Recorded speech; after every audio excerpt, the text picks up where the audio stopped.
International d'athlétisme pour déficients intellectuels. C'était donc le week-end dernier ici même à Yaoundé. La suite, c'est après ce message. Le coronavirus est une réalité. C'est un virus redoutable qui tue. Il se diffuse rapidement dans les lieux de grande concentration humaine et à travers les contacts rapprochés. Les rassemblements de plus de 50 personnes sont interdits. Respectons les gestes barrières et toutes les mesures prescrites par le gouvernement. Il y va de notre vie à tous. En cas de non-respect, vous vous exposez aux sanctions.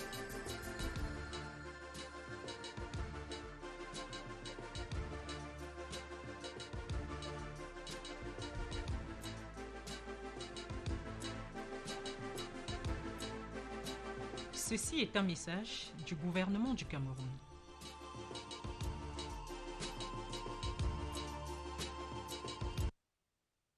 Triomphal de Francis Ngannou au Cameroun. Le Camerounais champion UFC des poids lourds a été reçu en grande pompe hier par le gouverneur de la région du littoral.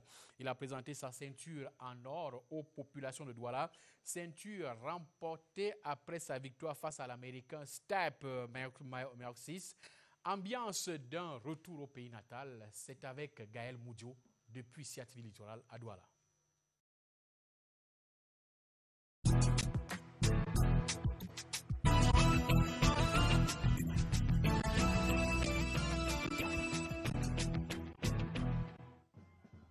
De sa descente d'avion à l'aéroport international de Douala, le nouveau chouchou de l'UFC, Ultimate Fighting Championship, s'est dirigé tout à faire cessante dans la salle des banquets de la région. Pour l'accueillir, le gouverneur de la région du littoral, Samuel Dieudonné Ivahadiboa, et son état-major, le directeur général de MTN, mais aussi sa mère et l'ensemble de la presse nationale et internationale. Après une cérémonie brève mais chaleureuse, le champion du monde poids lourd de MMA qui salue l'apport de la compagnie de téléphonie mobile dans cette organisation populaire se lance dans un tour de ville spécial qui ravit les populations de la capitale économique. De Bonanjo, le cortège fend le flot de mototaxis pour traverser le cœur de la ville, Akwa, se dirigeant vers le rond-point d'Aïdo, avant de virer vers le feu rouge, école publique, et finalement le chemin du carrefour Ndokoti où la caravane se perd dans la foule. Les sourires, les photos, les youyous et les poings levés, preuve que le message d'espoir que porte Ngannou passe bien. Tout le monde a le droit de rêver et de se lever pour se battre pour ses rêves. Qui, mieux que ce nouvel ambassadeur du pays pour porter haut le drapeau du Cameroun et cette flamme d'espoir et de persévérance. Parlons à présent de la Coupe d'Afrique des Nations Cameroun 2021, la compétition qui va donc se jouer en 2022. L'événement se prépare au Cameroun. On parle donc justement du concours pour la désignation de la mascotte et de l'hymne de cette compétition. Les membres de ce jury ont été installés hier par le ministre des Sports et de l'Éducation physique. C'était au palais polyvalent des sports de Yaoundé. Jean Tabimanga, lui, il est le président du jury pour le choix de la mascotte, pendant que le professeur Charles Binambikoy va s'occuper du choix de l'hymne de cette compétition. Retour sur l'installation de ces membres du jury dans ce reportage de Évariste Seyenga. Ici, le professeur Jean Tabimanga. Là, le célèbre réalisateur et cinéaste Basek Bakobio. Le premier est président du jury pour le choix de la mascotte de la CAN 2021. Et le deuxième, son vice-président. Une idée de la future mascotte? Quand tout cela est compris, au bout du compte, ce que l'on attend, c'est une mascotte qui puisse faire l'unanimité. Une mascotte qui puisse faire vibrer toute la nation, parce que le sport est avant tout une affaire d'émotion, une affaire de passion. Et de passion qui exalte le patriotisme. Et je pense qu'avec mes collègues qui sont membres du jury, nous allons pouvoir choisir une mascotte qui aille dans ce sens. Pour la sélection de l'hymne de la CAN, le professeur Charles Binambikoy préside le jury avec pour vice-président le producteur de grande renommée, Aladji Touré. Une idée du type de l'hymne? Le meilleur type d'hymne possible. Un hymne qui émeuve, qui galvanise, qui pérennise et qui électrise, c'est-à-dire qui fasse surgir tréfonds des entrailles et du tréfonds des patrimoines enfouis dans chaque ADN, ce qui unit l'humanité autour du football et qui peut permettre donc d'organiser, de fonder le meilleur profil de vivre ensemble possible autour du ballon rond. Un éventail relevé d'artistes et de personnes introduites constitue les membres du jury pour l'hymne. Otou Marcelin, Govinal, Sanfan Thomas, Esso Essomba, Caresse Photo, Jacqueline Doumbé, Serge Pout. La liste n'est pas exhaustive, c'est pour affiner la sélection. La qualité des hommes et des femmes qui composent ce jury ne peut laisser indifférent. Ils sont porteurs chacun d'un message, chacun de sa profession, chacun d'un potentiel immense et d'une expertise et d'une expérience qui ne demandent qu'à être mise en convivialité pour une lecture regardant dans la même direction, permettant que l'on choisisse ce qu'il y a de mieux pour les oreilles et qui peut donner à la mascotte, n'est-ce pas, qui est également présentée, l'occasion de sautiller, de dire le football, de dire la beauté du jeu et de la convivialité des uns et des autres qui seront là. Le temps de travail est limité. 5 jours de délibération pour la sélection des 3 meilleures offres de la mascotte. 10 jours de délibération pour le choix des 5 meilleures propositions de l'hymne. Après cette présélection, les offres seront soumises à l'arbitrage de la CAF. Allez, ça va très vite de ce côté-là, puisque la compétition, c'est en janvier prochain, moins d'un an, pour cette Coupe d'Afrique des Nations de football. Parlons d'une autre discipline à présent. Il s'agit de sport pour déficients intellectuels avec le tournoi international d'athlétisme et de football à 11 remporté le week-end dernier par le Cameroun qui sortit donc avec 11 médailles, dont 13 en argent, 11 médailles en or, autant pour moi, 13 en argent et 11 en bronze. Et la Guinée équatoriale qui arrive en seconde position avec 2 médailles en or et 2 en bronze. Il faut également préciser que face à ces performances, la Camerounaise Edwige Oona et l'équato-guinéenne Diego Clemente remportent le titre de meilleur athlète de cette compétition. Les moments forts de la compétition, justement, avec Cathy Nadine Nambomozomo. Akuno Oona Edwige du Cameroun et Diego Clemente de la Guinée équatoriale, sacrés meilleurs athlètes à l'issue de ce meeting international d'athlétisme couplé au football pour déficients intellectuels. Les 2 athlètes se sont distingués tout au long de la compétition. Ils remportent chacun 2 médailles en or aux 200 et 400 mètres.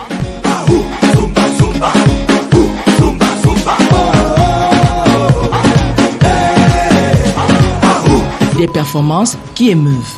Ça a beaucoup de passion quand gagne tout la course que tout mon famille content. Nous sommes tous premiers, tout gagné. Il n'y avait pas trop de soucis, on n'était pas très inquiets parce qu'on savait que les athlètes étaient vraiment moralement, psychologiquement, les filles étaient prêtes. Un peu déçus parce qu'on voulait faire le podium camerounais, mais on a eu les 2 premières places. J'ai très content. Elle aussi, elle est très contente. Elle a apporté les 2 médailles d'or avec le trophée de meilleur sportif athlète et ses motivations, c'est très important. Les autres athlètes ont également effectué des performances remarquables dans plusieurs disciplines. C'est le cas au lancer de poids où Elodine Dogmo et Salmon Tep décrochent l'or après des jets de 5,83 et 8,70. Ça n'a pas été facile quand même. Il faudra qu'on continue à travailler et il faut à mesure de vouloir aussi encourager les autres qui ne sont pas admis comme moi, de vouloir aussi développer comme moi. Je suis fier et content, mais je m'a tiré parce que le sport m'a tiré et lancer le poids, la course, le sauter. Je continue pas ici, mais je vais mon 2e fois ici. Au saut en longueur, Sianga Eboudé Anastasie et José Mala Ongene dament le pion à leurs poursuivants immédiats et s'adjugent le précieux sésame. Aux 400 mètres, messieurs, Diego Clemente de la Guinée équatoriale ne laisse aucune chance à ses concurrents. Pétri d'expérience, l'Équato-Guinéen remporte sans difficulté cette épreuve. Au final, le Cameroun termine en tête avec un total de 11 métaux en or, 13 en argent et 11 en bronze. Une satisfaction pour les organisateurs. Nous avons vu les performances de nos athlètes s'améliorer. Ongene, qui avait l'habitude de planer sur les 400 mètres, gagner à tout moment, a compris que ce n'est pas facile. Vous avez vu comment l'Équato-Guinéen est venu lui rafler vraiment le podium. Et je pense que ça lui a fait un peu une leçon. Et c'est la même chose chez tous les athlètes qui, depuis, dormaient sur leur laurier, faute des compétitions. Et je pense qu'avec l'achat des tests psychométriques, nous sommes déjà dans le ranking. Nous allons bientôt rentrer dans le ranking mondial pour que nos athlètes soient classifiés de manière permanente et que lorsqu'il y a compétition paralympique, qu'on n'hésite plus à appeler les déficients intellectuels de l'Afrique. Les visiteurs se classent deuxième après avoir décroché 4 médailles, dont 2 en or et 2 en bronze. Pour la participation de... Très reconnaissant premièrement pour la participation de nos athlètes de Guinée équatoriale. Ceci vient également marquer un indicateur de la bonne relation diplomatique entre la Guinée équatoriale et le Cameroun. Que la Guinée équatoriale participe à cette compétition démontre qu'on peut continuer d'avoir pour donner le sourire à ces sportifs déficients. En attendant la reprise des entraînements prévus dans 2 semaines pour la préparation des compétitions à venir,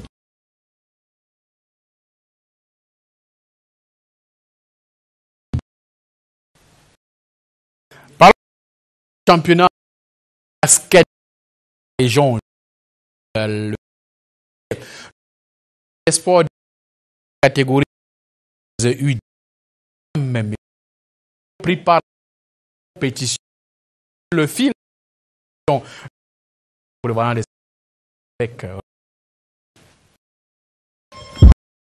des passions dans la brûle dans des plus petits.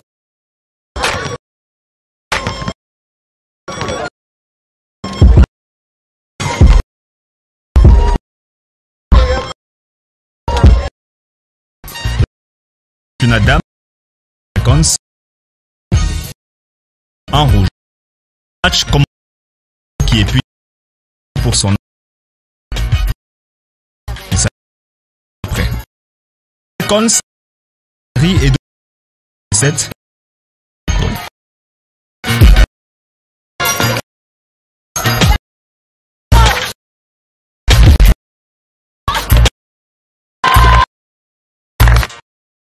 L'entraîneur donne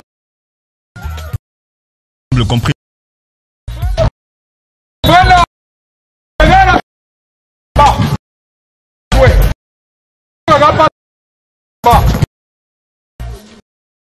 Poursuit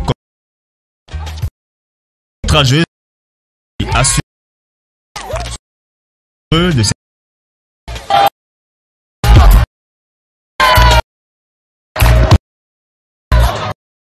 12 à du 4e est dit et vaincu.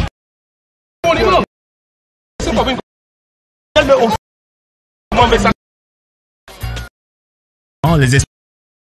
le fait comme l'une des mal d'habitude les il y a des du jeu donc il vers eux va pas mal compris les réponses les libres et puis rien de grave on sera manger après dans le premier temps pour inviter pour ce c'était un mais le rythme match même quand on Vasco nous sommes après les 18 de sur l'air de une tâche face à l'équipe de l'académie. Encore, je semble jeune académie qui est certes mais réellement des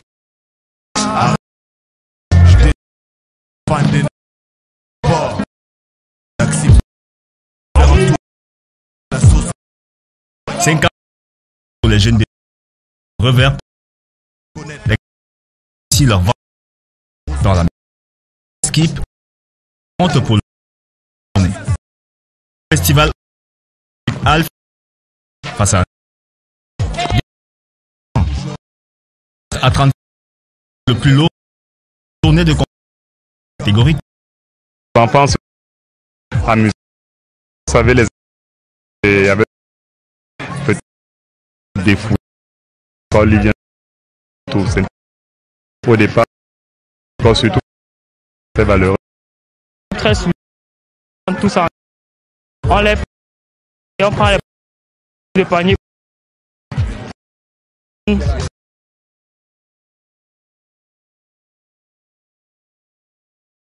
Niba constitue le clou du week-end de compétition. Il s'agit en réalité d'un choc de génération KGA pour les plus jeunes. Et en bleu, Niba, la vieille garde, encore en super forme au vu de la physionomie de la rencontre.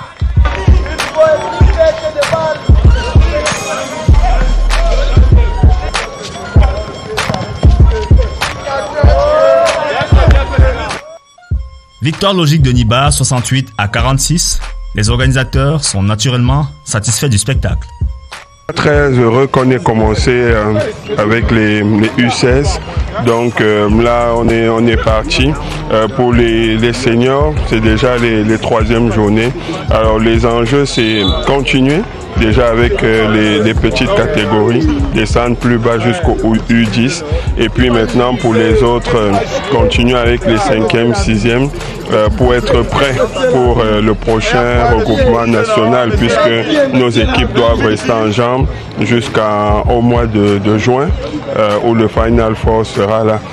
Rendez-vous est pris pour le week-end prochain avec les 2e, 3e et 4e journées, toutes catégories confondues. Rendez-vous est donc pris Robert Badiek pour cette compétition dans la région du centre. Il s'agit du basketball. En image, cette fois-ci, on vous parle du 4e regroupement du challenge vétéran volleyball qui a eu lieu le week-end dernier à Douala au lycée polyvalent de Bonabéry. Au total, 7 rencontres se sont disputées au classement à l'issue de la 4e journée. Bafia Volleyball est en tête avec 18 points, suivi de Sawa Volleyball 2e avec 17 points. À cette longueur du 3e et DA Volleyball 10 points. Yabassi, KFVB et Bonabéry se trouvent au bas du classement avec 3 points chacun. Voilà pour ce qu'on pouvait dire de cette compétition, la 4e journée du challenge vétéran volleyball. Place à présent à notre rubrique Focus League et j'accueille sur ce plateau Nestor Kamga, bonjour. Bonjour Serge. Amis sportifs, bonjour. Beaucoup d'autres informations dans notre rubrique Focus League. On développe tout cela juste après cette transition.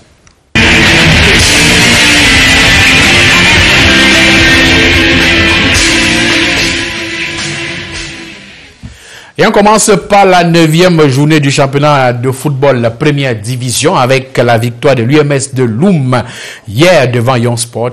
1-0. Le match s'est disputé au stade annexe de Bepanda à Douala. Young Sports Academy de Bamenda a enregistré sa 4e défaite de la saison et par conséquent perd une place au classement. Il est désormais 8e dans la poule B avec 7 points, tandis que l'Union des membres sportifs de Loum gagne une place grâce à sa 2e victoire de la saison. Le club a désormais 9 points et classé 7e. Dans la région de l'Ouest, il y avait 2 rencontres à l'occasion de cette 9e journée. D'abord la confrontation Bambutos Football Club de Mbouda contre Dragon Football Club de Yaoundé. Les Mangwa Boys ont largement dominé Max Makola et ses poulains. Score de la partie 4-1. Une bonne opération pour Bambutos Football Club de Mbouda qui évoluait à domicile pour la première fois. Jean de Dieu Coigne de Sia TV Ouest nous fait revivre les temps forts, les moments forts de cette rencontre. Du championnat Elite One. Non seulement ça, c'est le match de stade qu'on devait inaugurer. Et c'est le premier match de Bambutos pour la saison. Les gens sont venus, sont là. Ils n'ont pas possibilité d'entrer. Oui, bon, il y a Corona. On nous a demandé de venir avec le cache-nez. Chacun est venu payer même son cache-nez que sur place. On a payé, tout le monde était là avec le cache-nez, puisqu'il y a Corona. Mais on nous a toujours repoussé. Les gens sont là, dépassés. On ne sait pas. Il fallait au moins qu'on laisse les gens voir. Au moins, ne serait que découvrir le stade. C'est un stade qu'on a conservé depuis des années sans plus mettre. Il fallait qu'on le laisse d'abord, ne serait que découvrir le stade. Face à cette difficulté, l'administration du club invite les supporters à plus de retenue. Je veux bien comprendre que les supporters, depuis 5 ans, attendent que leur équipe joue, mais je suis médecin, donc je peux parler librement de la Covid. C'est une infection, une maladie très grave, et nous avons l'obligation de suivre les directives gouvernementales. Donc les supporters devront attendre. Pour son retour dans son entre mythique de Bouddha après plus de 4 ans à l'extérieur, les membres de Bouddha en rouge ont pour adversaire Dragon Club de Yaoundé en blanc. Dès l'entame, les locaux se veulent plus enthousiastes et mènent des actions offensives dans le camp de Tchatchabos de Yaoundé qui résiste et fléchit à la 17e minute et Eman Tchakoute ouvre ainsi le compteur de but de Bambuto sous le Bouddha dans ce stade rénové. À la 37e minute, François Boyomo scelle l'addition et les deux équipes vont à la pause. Une pause qui est mise à profit par les entraîneurs pour prodiguer des conseils. Ne vous gênez pas pour ça. Nous allons là dans ce sens. C'est notre stade, on le connaît mieux. Essayons d'asseoir encore notre jeu. En plus, une touche, deux touches, plus vite. Surtout quand on a lancé la médiane, ça doit aller très vite pour surprendre la décès. C'est rapide. Donc, bougez comme des demoiselles. Désolé. Bougez comme des demoiselles. C'est pas normal. On vous arrête tous les ballons. Rouge. Du retour des vestiaires, Dragon Club de Yaoundé va revenir au score, mais but à la muraille défensive de Bambuto sous le Bouddha, tenu de mettre de match par son capitaine Rustam Ouka. Face à cette pression des visiteurs, le coach Laurent John de Bambuto sous le Bouddha réajuste en injectant du sang neuf sur l'air de jeu. Et réajustement payant, car le troisième but intervient dans une combinaison de faux Kodjopet et Junior Komadjou qui inscrit le troisième but de la partie et réalise un doublé avec le quatrième but quelques minutes plus tard. Dragon Club Yaoundé inscrit son unique de la partie dans le temps additionnel et la déception est au rendez-vous. Empêché par notre entame de match qui ne nous a pas permis de dérouler comme on l'avait si bien préparé. On prend un premier but à 19e minute, un deuxième à la 37e. À 2-0, je pense que mentalement, les gars ont pris un coup. Les joueurs, encadrés et autorités des Bambutos sont heureux d'inaugurer le stade Arena de Bouddha par une belle victoire. Nous avons tous un sentiment de satisfaction parce qu'il était question pour nous d'arrêter l'hémorragie. Il était question pour nous d'inaugurer le stade par une victoire. Ce retour, c'est un retour gagnant et je souhaite bonne chance à l'équipe de Bambuto de Bouddha et évidemment au staff dirigeant. Dragon Club de Yaoundé, après cette défaite, reste au fond du classement. Reste toujours à l'ouest, précisément à Bafoussam, où Diko FC a enregistré sa 3e victoire de la saison. C'était devant Yaoundé FC. Score de la partie, 1-0, une défaite de trop pour FC Yaoundé 2, l'antenne rouge qui court toujours après sa première victoire de la saison. Diko FC quant à lui se rapproche du quintet de tête du classement. André Aristide des combats de CRTV Ouest nous donne les moments forts de cette rencontre. Le match assez heurté avec plusieurs sorties sur civière des joueurs victimes de Bobo a tourné à l'avantage de Diko FC qui a trouvé le chemin des buts à la 43e minute. Bien servi, en pleine surface de réparation, Pierre Ameka va battre le portier de Yaoundé 2 en croisant le cuir à ras de poteau. La mi-temps interviendra sur le score étriqué de 1-0. Emmanuel Amengue va orchestrer plusieurs attaques sans succès. Même les 4 minutes de temps additionnel ne changeront rien. Au coup de sifflet final, bien de regrets pour les visiteurs. Une incompréhension entre mes deux défenseurs, mon milieu de terrain et l'axe, et puis une mauvaise communication. On a pris un mauvais but qu'il ne fallait pas prendre. Et puis on s'est crispé toute la première période. Mais la deuxième période était meilleure, c'est ça qu'il faut retenir. Dans une situation comme ça, on joue avec beaucoup de stress. Comment ça va se passer, et puis on donne des buts cadeaux comme ça. Bon, c'est pas grave. Je pense qu'on va continuer de travailler. La deuxième période était meilleure, ça veut dire que ça vient déjà petit à petit. Le président du club rouge et blanc a magnifié la qualité du spectacle. Le club de Banjul renoue ainsi avec les victoires en attendant les prochaines rencontres. Nous avons 2 matchs, nous avons 2 derbys, Bamboutos et Fauveau de Baham. Nous prenons les matchs comme ça vient et je crois que nous allons déjà commencer à préparer le match de Bamboutos et l'avenir nous dira. Nous avons pratiquement dominé la première manche et on n'a pas concrétisé les occasions. Mais on a pu marquer un but. C'est normal, nous jouons contre une équipe qui est aussi en difficulté. Et en deuxième match, il fallait gérer la situation. L'essentiel, c'était de gagner les 3 points d'avenir. Moi, je ne vois pas de douleur et je félicite mes enfants parce qu'ils ont donné tout jusqu'à ce qu'on cible la fin du match. Reste que la spirale victorieuse soit maintenue. Eh bien, on dit merci à nos reporters de CRTV. Maintenant, on fait le point à l'issue de cette 9e journée partielle du championnat national Elite One. 9 matchs sur 10 se sont disputés pour cette 9e journée. 9 victoires ont été enregistrées, aucun match nul, 18 buts ont été inscrits. Voici les résultats enregistrés. Victoire de Bamboutos de Mbouda à domicile 4 buts à 1 sur Dragon de Yaoundé. AS Fortuna enregistre sa 5e victoire de la saison, 2 buts à 0 devant Union sportif de Douala. C'est sur le même score que Fauveau Club de Baham est allé s'imposer devant Avion FC d'Uncam. Victoire de Diko FC, 1 but à 0 devant FC Yaoundé 2. Canon est allé triompher devant New Star à Douala, 1 but à 0. Panther de Banganté plie les Chines, 0 but contre 2 devant les Astres de Douala. Voilà les résultats enregistrés donc au cours de cette 9e journée. On vous donne maintenant le classement non officiel à l'issue de la 9e journée partielle. Commençons par le classement dans la poule A. AS Fortuna, qui n'a pas encore perdu de match, est leader avec 18 points, à 3 longueurs de son poursuivant immédiat, Fauveau Club de Baham. Deuxième avec 15 points. 3 clubs ont 14 points chacun. Il s'agit de Stade Renard de Melon, Bamboutos FC de Mbouda, puis WD de Bamenda, respectivement classés 3e, 4e et 5e. Et au bas du tableau, Union est 10e avec 6 points et FC Yaoundé 2 est bon dernier avec 2 points dans le groupe B. Canon est en tête avec 16 points à 3 longueurs de Panther Sportive d'Undé, deuxième avec 13 points et dans la zone rouge. Colombe du Dja et Lobo est 9e avec 5 points et New Star, bon dernier, avec 4 points. Serge. Vous avez parlé justement des performances d'Indico FC. Parlons également à présent d'autres performances, cette fois-ci dans le football féminin, le bilan de la phase aller avec Awa FC qui est en tête et AS Diamaré au bas du tableau.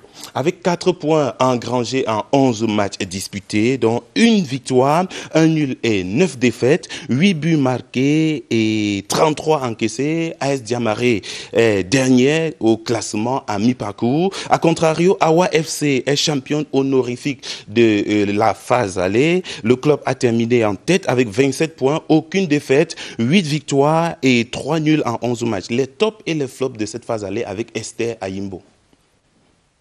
Bonne nouvelle pour Awa FC qui prend la tête du championnat féminin au Cameroun à titre honorifique. Le club se retrouve sur les cimes de la phase aller après un parcours presque parfait. 0 défaite. Nombre de points, Awa 27, Papa 27, Louva 27. Cela montre la suffisance que ce sont des équipes qui se battent sur le terrain. AS Awa qui a quand même terminé champion de la phase aller. Donc ce qui veut dire qu'en interne, il y a d'autres équipes, des équipes qui bossent pour pouvoir rehausser l'image du championnat national du football féminin. Donc voilà quelques tops quand même de cette Guinée Super League. On ne peut pas aussi oublier que ça a été une première phase assez prolifique. 181 buts marqués en 66 matchs avec 54 victoires. Ça aussi c'est énorme. Juste après elle, Louve Mine Prof. 27 points en 11 journées, 8 matchs gagnés, 3 matchs nuls et 0 match perdu. Elle est suivie de Amazon FAP qui apparaissait pourtant comme la première, mais déclassée par Awa. Les raisons.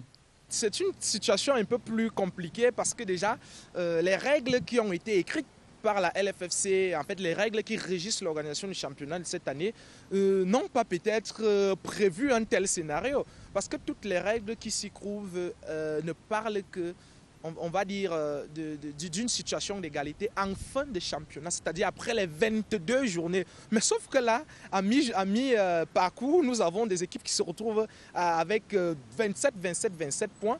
Et nous sommes quelquefois obligés d'appliquer ces règles-là parce que FAP Amazon a quand même perdu ces 2 matchs contre Louvre Minprof et AS Awa. Quand on parle de goal average particulier, c'est vrai que nous ne sommes qu'à la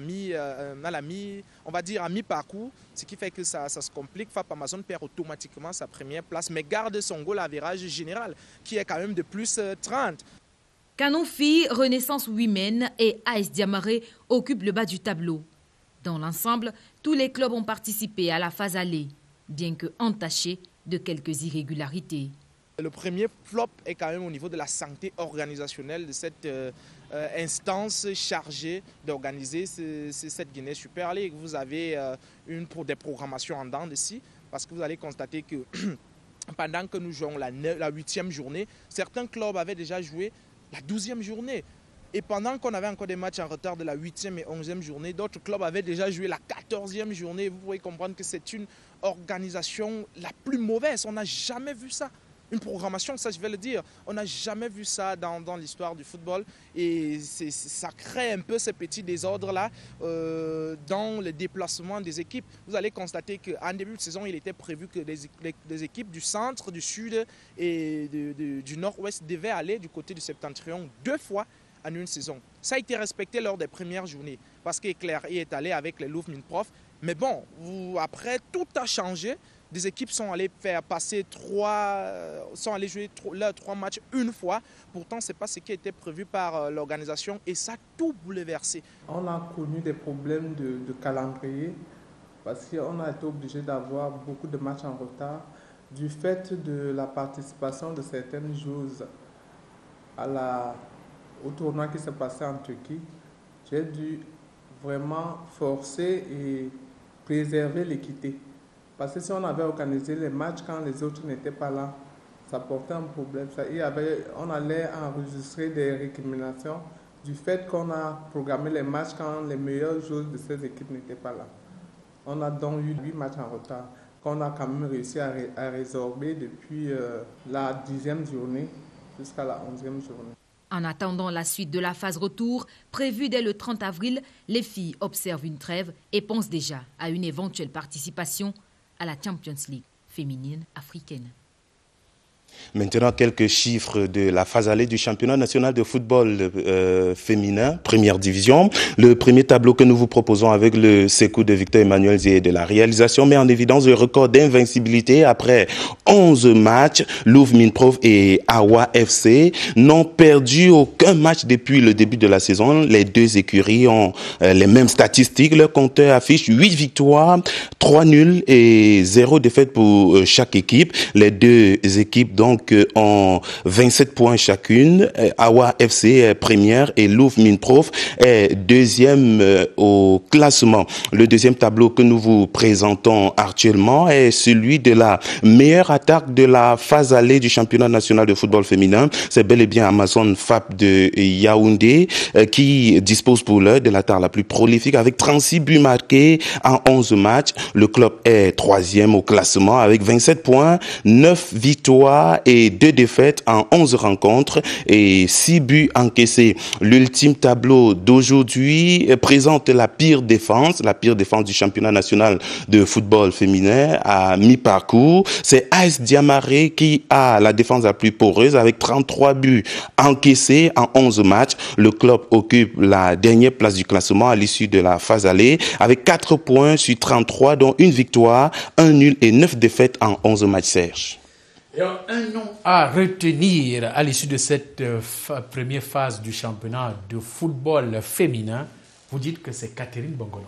C'est l'actuelle meilleure buteuse de cette compétition. À son actif, 10 réalisations en 11 matchs. La Lionne indomptable caresse le rêve non seulement de terminer meilleure buteuse de ce championnat, mais également de qualifier son club Amazon FAP à la toute première Ligue africaine des champions de football féminin. Voici le portrait de l'ex-sociétaire de FC Lorient en France, peint par Gabriel Elon.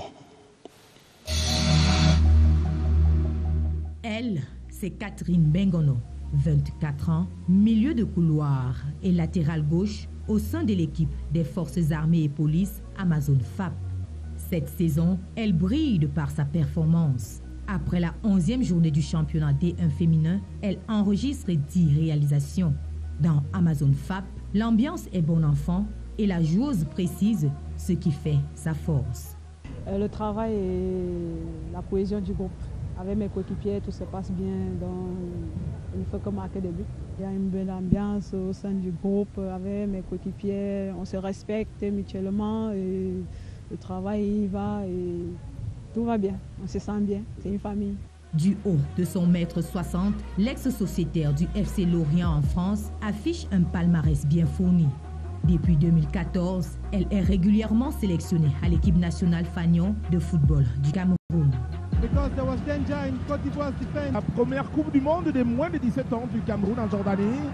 Sa première apparition dans la sélection senior en tant que on a vu cette balle placée en tous. L'ancienne joueuse d'Éclair Football Fille de SA livre à ses coéquipières le secret de sa performance. J'aimerais juste leur dire de beaucoup travailler, être concentrée, respectueuse et tout ira bien. Et beaucoup prier. Sur le terrain, ses qualités techniques, sa facilité de compréhension et surtout sa détermination font d'elle une joueuse sur qui le staff technique compte pour faire bonne figure cette saison. En elle-même, elle est très disciplinée parce qu'elle sait ce qu'elle veut. Déjà pour la petite histoire, je vais vous dire, quand elle est arrivée en club en début de saison, elle sortait d'un autre club, Éclair. À, je crois, une semaine du début du championnat, je lui dis, mais qu'est-ce qui se passe? Pourquoi une semaine, tu as fait toute la préparation là-bas? Elle dit que non, coach, je voudrais travailler, je voudrais pouvoir être avec une équipe compétitive, je voudrais m'exprimer parce que mes ambitions sont énormes. Je lui pose la question, et tu penses que ici tu vas t'en sortir? Elle dit que je crois que je vais pouvoir le faire. Donc vous voyez que quelque part, c'est une fille qui sait ce qu'elle veut, elle sait où elle va et elle s'y met à fond. Et sans vous mentir, à l'entraînement, c'est l'une des filles qui s'engage, qui galvanise les autres, qui encourage. Et puis les résultats suivent. Pour cette saison sportive, Catherine Bengono, 54 kg, n'a pas encore dit son dernier mot. Avec Amazon FAP, j'aimerais être championne et aller défendre les couleurs de mon pays à la Champions League africaine. Et pourquoi pas avoir un titre de meilleure buteuse. Au niveau de la Champions League, pourquoi pas être la première équipe féminine à la remporter. Ça, c'est mon rêve cette saison. Son club, Amazon FAP, actuellement 3e au classement avec 27 points, vise une place africaine et compte sur des étoiles telles que Catherine Bengono pour y parvenir.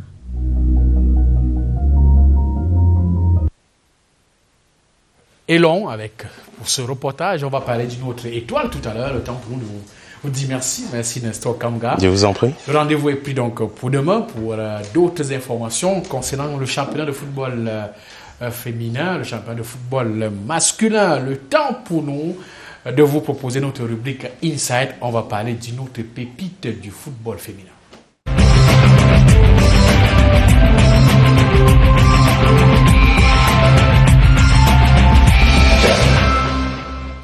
Et la pépite en question, il s'agit de Maekeli Bina, elle est la jeune gardienne de but d'Éclair Football Fille de SA. Sa particularité, c'est qu'elle a réussi à marquer 3 buts au cours de la phase allée du championnat d'élite de football féminin. Elle a également disputé la double confrontation contre le Chili, rencontre comptant pour les qualifications aux Jeux Olympiques Tokyo 2021.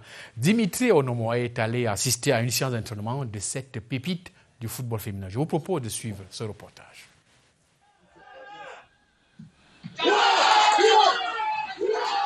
Mikaeli Kiela-Bihina, gardien de but, est capable de jouer au poste d'avant-centre, étale sa polyvalence entre les différentes lignes d'Éclair Football Fille de SA. Des atouts et qualités qui font le bonheur des dirigeants de son club. C'est un don de Dieu pour le Cameroun. C'est une fille qui ne force pas son talent. Mikaeli fait partie de celles-là qui sont douées en ce qui concerne le football. Elle a beaucoup de qualités. Elle est d'abord très jeune, elle a 16 ans. Déjà à 16 ans, elle est titulaire avec les U17 du Cameroun.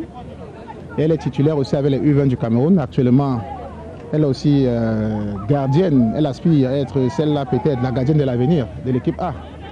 Donc vraiment, ça fait plaisir d'avoir une jeune comme ça. Beaucoup de pays rêvent d'avoir des pépites comme Bihina Maïkeli. Moi, je crois que le Cameroun devait remercier le ciel d'avoir vraiment cette petite parmi nous.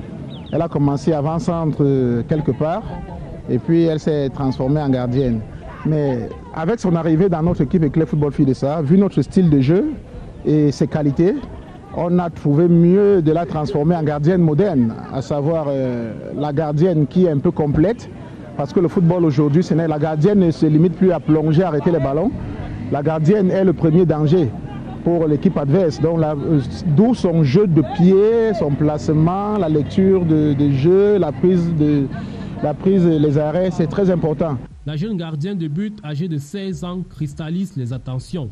Donc il y a des matchs où on la aligne comme avant-centre et elle s'en sort très bien. La preuve contre Vision à Bamenda, elle a joué avant-centre, elle a marqué 2 buts. La semaine passée au nord contre Diamaré, à Diamaré, on l'a alignée avant-centre. Elle s'en sort très bien. C'est une fille mystérieuse. Hormis le foot, elle est artiste. Nous, il y a des morceaux qu'on suit constamment quand on voyage. Ce sont les morceaux qu'elle-même compose. Donc elle a beaucoup de fenêtres, elle a beaucoup de casquettes. Comme le Sao Tomé, actuellement en Afrique, Biena, je crois que c'est la seule gardienne africaine qui a pu marquer un but pendant un match international. Biena a marqué contre le Sao Tomé, étant au goal. Mikaeli, au sein de son club, c'est une joueuse disciplinée dans le vestiaire. Autre qualité qui fait d'elle une joueuse appréciée de son encadrement. Elle est irréprochable. D'abord, c'est une petite qui est religieuse, déjà de ce côté. Elle est d'une famille aussi bien éduquée. Et vu que chez nous aussi, nous prenons dans la discipline, c'est venu trouver une béine aussi qui est bien, qui rentre dans le moule. Alors nous n'avons rien à lui reprocher sur le plan de la discipline. Je dirais même que c'est un modèle pour ses Sa particularité chez nous, c'est son jeu de pied, parce que notre identité de jeu nous permet de pouvoir avoir une sortie de balle au pied. Et ça commence par Bina, et quand c'est fermé, ça reprend par elle. Et sa relance nous permet de pouvoir avoir une fluidité dans le jeu. La footballeuse est en fait sur la voie de ses mentors. Il y a mon coach de gardien, parce que c'est lui-là qui me communique ce qu'il a. C'est le coach de gardien qui sait ce qu'il doit me donner, c'est lui qui connaît mes points faibles, c'est lui qui connaît mes manquements, tout ça. Et il me transmet ce qu'il a, ce qui va m'amener à devenir meilleur davantage. Et il y a aussi le grand gardien André Onana. C'est lui aussi qui m'apporte ses différents conseils et parfois même quand il arrive ici au Cameroun, il organise des séances d'entraînement spéciales et il m'entraîne et puis le plus que lui ici là en tant que gardien moderne, il m'apporte aussi ce plus pour que je puisse faire la différence aussi qu'une gardienne qui joue le haut niveau ne doit pas avoir peur. Je dois être courageuse, prendre des risques et commettre des erreurs. C'est en commettant des erreurs que j'apprends davantage. Son talent s'est développé suite à son séjour en sélection nationale des Lions Indomptables. Mikaeli est passée au palier supérieur. Elle a aujourd'hui 2 sélections avec les Lions Indomptables Fagnon. Une double confrontation contre le Chili pour les qualifications aux Jeux Olympiques Tokyo 2020. Son séjour ici est le garde de mémoire. C'était quelque chose de grandiose. Comme je dis toujours, une partie du rêve qui se réalise. Pour toute joueuse, le rêve premier, c'est jouer à l'équipe nationale, jouer pro, tout ça. Donc, tout a commencé ici à Yaoundé, dans un esprit de discipline et d'humilité personnelle, parce que je me retrouvais auprès des grandes, celles qui sont là depuis. Quand nous sommes arrivés en Turquie, ce n'était que la continuité. La capitaine Aboudji et les autres grandes sœurs, Adjara, ont continué dans la même lancée à nous accueillir premièrement, à nous poser des questions, comment tu t'appelles, tu joues dans quel club. Bon, moi personnellement, elles savent que je joue avec Éclair de ça parce qu'elles suivent souvent mes matchs, elles savent que je joue avec Éclair de ça. Donc elles me demandent si j'ai peur, je dis non, je n'ai pas peur. C'est une plus-value, une expérience de plus qu'elle met au service de son club, Éclair Football Filles de ça.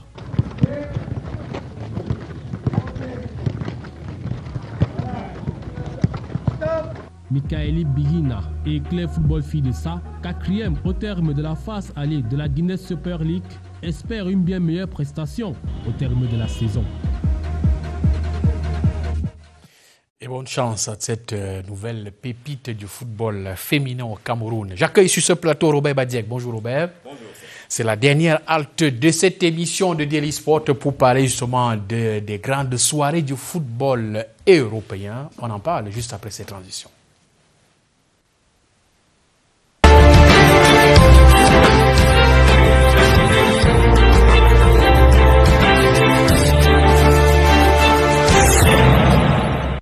Et on commence par la coupe aux grandes oreilles. Ce soir, place à la première demi-finale de cette compétition entre le Real de Madrid et Chelsea.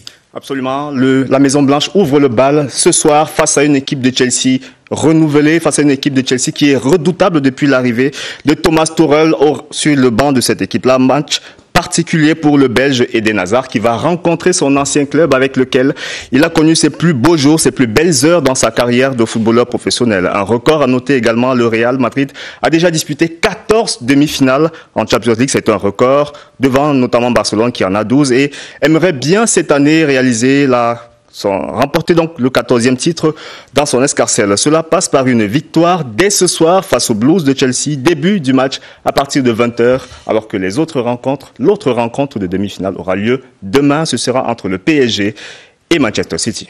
Et rencontre justement à suivre sur cette antenne, donc demain, mercredi, sur CRTV Sport Entertainment. Le Bayern Munich éliminé de la compétition a tourné dans la page de cette compétition. L'équipe qui sera dirigée par Julian Nagelsmann prépare déjà sa saison. C'est une forte annonce, Robert. Julian Nagelsmann sera l'entraîneur du Bayern Munich dès la saison prochaine parce que Hansi Flick, qui officie encore à ce poste-là jusqu'à présent, sera au terme de son contrat à la fin de la saison et ira rejoindre la sélection allemande où il va remplacer Joachim Löw. Julian Nagelsmann, entraîneur de Red Bull Leipzig, a réussi dans la saison 2019-2020 à propulser cette équipe en quart de finale. C'était face au PSG qui s'était qualifié in extremis à la dernière minute. On se souvient encore de ce match où Choupo-Moting avait inscrit un but. Julian Nagelsmann prendra donc les rênes d'une équipe qui a tout remporté durant la saison dernière avec Hansi Flick. Ils ont réalisé le sextuplé, 6 titres remportés par l'entraîneur qui va donc rejoindre la Mannschaft. On lui souhaite en tout cas bonne chance pour ses nouvelles fonctions. Parlons maintenant de la Premier League. C'était donc hier soir la victoire de Leicester face à Crystal Palace avec une performance remarquable c'est celle de Kelechi. Le Nigérian est tout feu, tout flamme en ce moment. 14 buts dans le titre qui se poursuit dans les grands championnats européens. C'est le cas en France.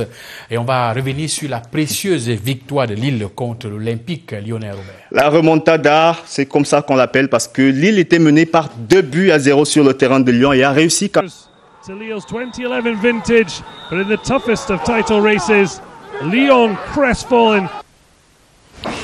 Allez, c'est donc tout pour cette page Diaspora ce mardi, l'édition de ce mardi pour votre page consacrée à l'actualité internationale en vous disant merci Robert. Merci On se donne rendez-vous demain pour d'autres informations sur l'actualité internationale. Absolument. C'est donc tout pour cette édition de Daily Sport ce mardi. Au nom de toute l'équipe de production sous la coordination de Charles Ndimoyan, assisté de Rosalie Sofinke, nous vous disons merci. Merci de rester sur CRTV Sport et Entertainment. Demain, beaucoup de rendez-vous, déjà à 11h Daily Sport, et puis dans la soirée, le match de la Champions League européenne, PSG, Manchester City, ce sera sur votre antenne. Tout en vous disant merci, bonne journée. On se retrouve donc demain pour une autre édition de Daily Sport.